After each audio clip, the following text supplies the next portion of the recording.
Hindi pumunta sa teatro si Basilio. Nanatili siya sa bahay ni Kapitan Tiago upang alagaan ang malubhang kalagayan nito. Habang binabasa niya ang kanyang aklat hinggil sa medisina, dumating si Simon.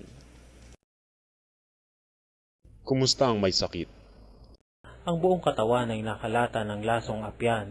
Bukas o makalawa ay maaaring mamatay. Isang sulak ng kalooban ay maaaring makamatay sa kanya. Katulad ng Pilipinas. Nang mga sandaling iyon ay tinugtog ang 10:30 sa orasan. Kinilabutan si Simon at pinigil ang pagsasalita ng binata.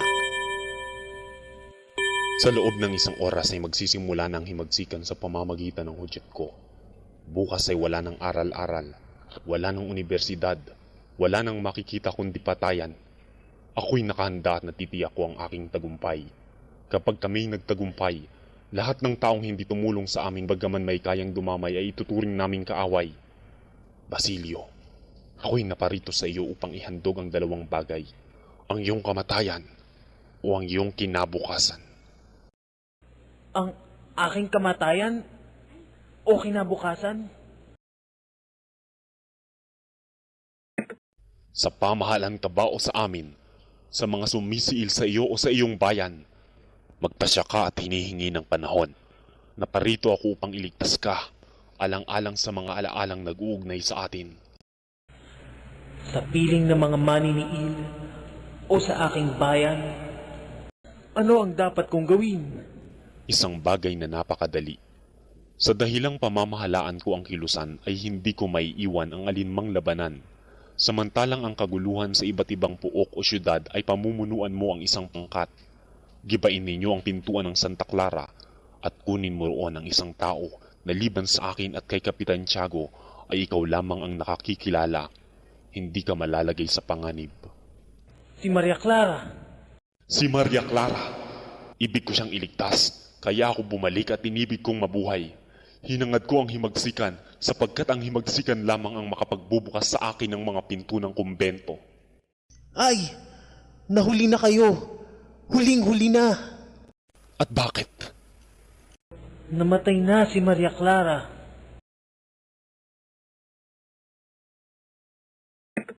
Hindi totoo. Buhay si Maria Clara.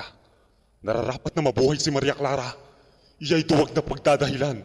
Hindi siya mamamatay at ngayong gabi ay ililigtas ko siya o bukas ay patay ka. May ilang araw din napuan siya ng sakit at ako'y laging dumadalaw sa kumbento upang makibalita. Tingnan ninyo, narito ang liham ni Padre Salvi kay Padre Irene. Si Kapitan Tiago ay magdamag na umiiyak. Hinahagkan at humihingi ng tawad sa larawan ng kanyang anak, hanggang sa humantong sa labis na paghitit ng apyan. Kaninang hapon po'y tinugtog ang agunyas para sa kanya.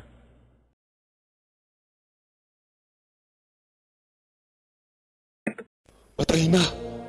Nang hindi ko man lang nakita. Namatay na hindi man lamang. Ako'y nabubuhay ng dahil sa kanya. Namatay na nagtitiis. Pagkawika nito, pumanaog si Simon sa hagdan. Narinig ang tinitingting sigaw kaya't ang binatay tumindig sa kinahuupuan na namumutlat nanginginig. Ngunit narinig ang yabag na papalayo at ang pinto sa ibaba ay bumalagpag sa pagkakasara.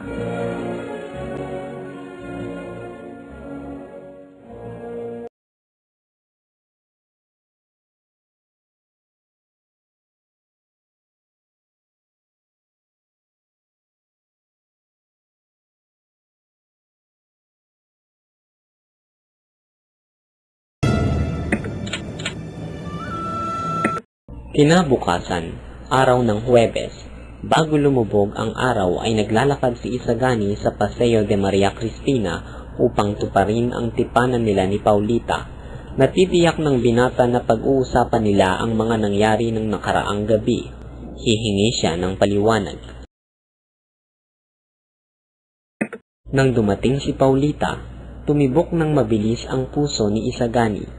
Bago siya nakahakbang ay maliksinang nakababa si Paulita at niningitian si Isagani ng ngiting napakatamis.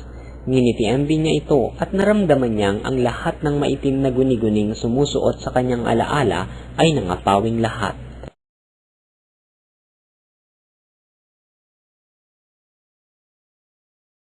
Pinahayag ni Doña Victorina ang balak niyang makapag-asawang muli. Anong tingin mo kay Juanito Pelaez? Si Juanito? Hindi malaman ni Isagani ang isasagot. Gusto na niyang sabihin ang lahat ng kasamaan laban kay Pelaez, ngunit ang pagiging maginoo ang nanaig sa kanya, kaya pawang papuri ang kanyang sinabi. Lubos na nasiyahan si Doña Victorina.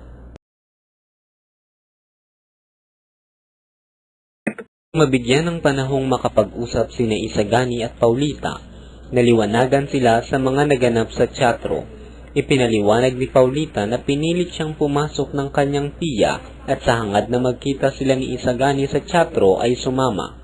Ang aking ali ang umiibig sa kanya. Kapwa sila natawa pagkat ang pagpapakasal ni Pelaez kay Doña Victorina ay ikinatuwa nilang mabuti at halos nakikita na nila ang mangyayari.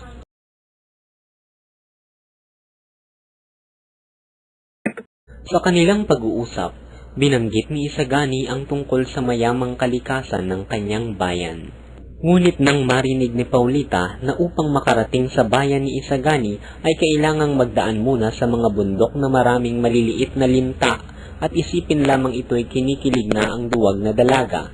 Dahil sa ayaw mapagod at dahil sa laki sa layaw ay sinabing hindi siya maaaring maglakbay kung hindi sasakay sa sasakyan o tren. Hindi magtatagal at ang buong Kapulo ay magkakaroon ng mga daang bakal. Sa ganito'y mabubuksan sa lahat ang magagandang sulok ng Kapuluan. Kung magkakagayon nga sana, ngunit kailan pa kung ako'y matanda na? Aba, hindi mo mababatid ang maaring magawa sa loob ng ilang taon. Ang buhay at sigla kung magigising ang bayan matapos ang daan-daang taong pagkakahimbi. Ililingap tayo ng Espanya.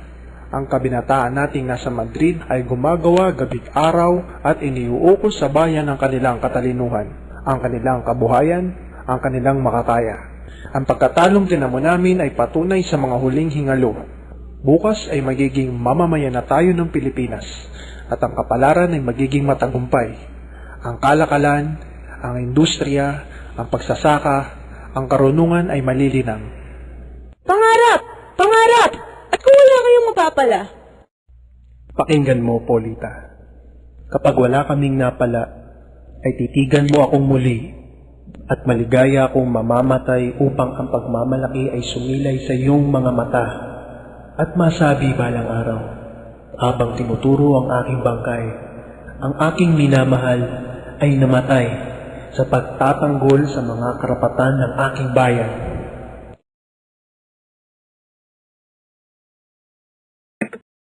Oras ng pag-uwi at inanyayahan si Isagani na sumama sa sasakyan.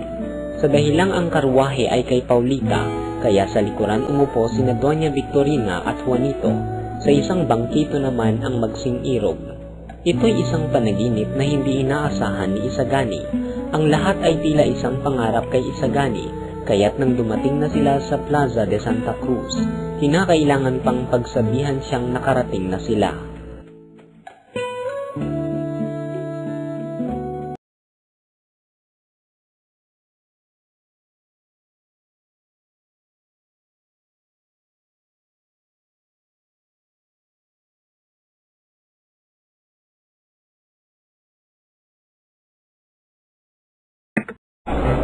Idinaos ang piging ng mga estudyante sa bulwagan ng Panfiteria Macanista de Buen Gusto. 14 na binata ang nagtipon-tipon upang ipagdiwang ang piging na iminungkahi ni Padre Irene alang-alang sa kapasyang iginawad ukol sa usapin sa pagtuturo ng wikang Kastila. Binayaran nila ang lahat ng mesa at nagpadagdag ng mga ilaw. Napagkatuwaan ng mga estudyante ang mga inihaing ulam. Ang sopas ay napakasarap. Anong tawag dito? Pansit lang. Ano pat pansit sino upang maiba naman sa isang luto rito. Putres, isang pangalang mahirap tandaan. Sa karangalan ni Don Custodio ay binibinyagan ko ng pangalang panukalang sopas. Napagkatuwaan din ang iba pang ulam. Ang lumpiang Chino ay inihandog kay Padre Irene, ngunit tanggalin daw muna ang ilong ng padre. Inialay naman sa mga praile ang tortang alimango na tatawaging tortang fraile. Ang pansit gisado ay ipinatungkol naman sa bayan at sa pamahalaan dahil lahat daw ay nakikinabang dito ngunit minamasama pa. Napag-usapan din ang mga artistang babae ng operetang Pranses at ang mahiwagang pagkakasakit ni Simon.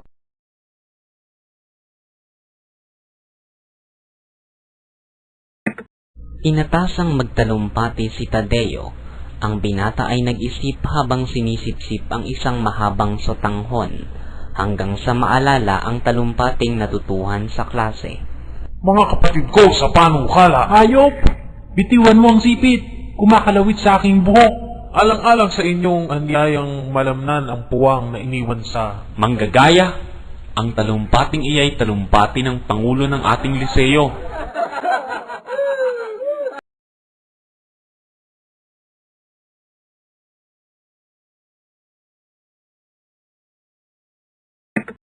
Si Pekson ay nagsalita rin sa harap ng mga estudyante.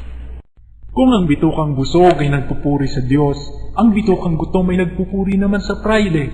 Ipahintulot ninyo mga kapatid na sa isang sandali, maging maginoong palakad-lakad ako upang magtanggol sa mga nasalanta, sa mga banal na samahang nagmulat sa atin. Bravo! Bravo!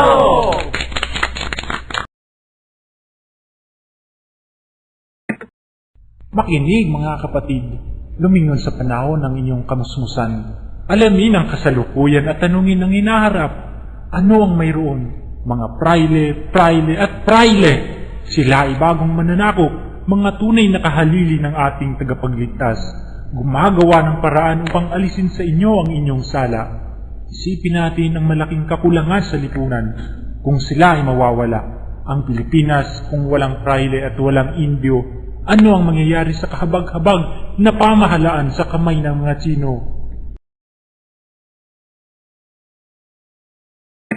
Minamalmanan tayo. Nakita ko ang utusan ni Padre Sibila.